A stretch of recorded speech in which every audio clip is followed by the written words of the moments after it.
Now, Nelson Mandela will be laid to rest at his childhood home. CNN's Robyn Curnow got a tour of the house where Mandela was born from his family members.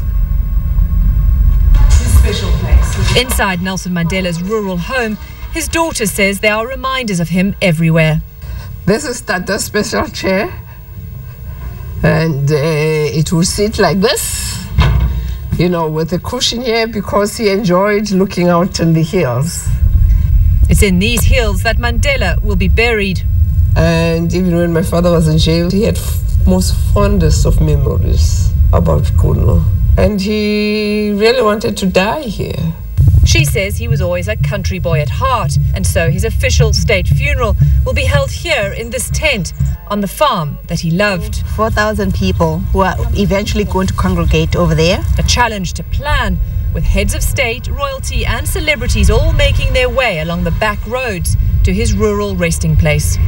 Look, Robyn, it's been a challenge, hey? It's been a serious challenge. But my grandfather was born here. It's actually a mixture of emotions, you know. Some of us were coming in, you know, some of us were very teary because, you know, this is where my grandfather told us about, you know, who we were as the Mandelas. The family says it's a relief to be home. His spirit is now here too, they say. He's no longer suffering, no longer in pain. On the last day, they had, you know, he was on a ventilator. He was not, the last days, he was no longer breathing for himself. The ventilator had fully taken over.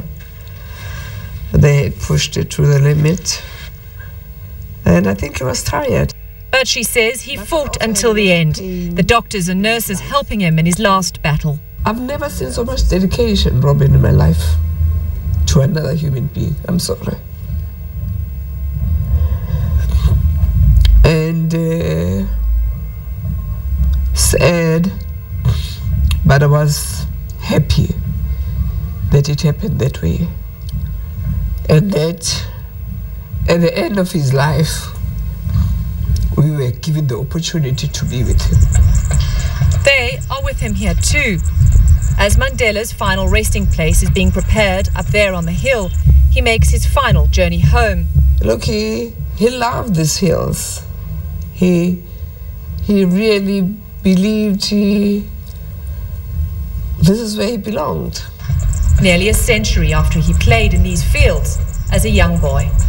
Robyn Curnow, CNN, Qunu, South Africa.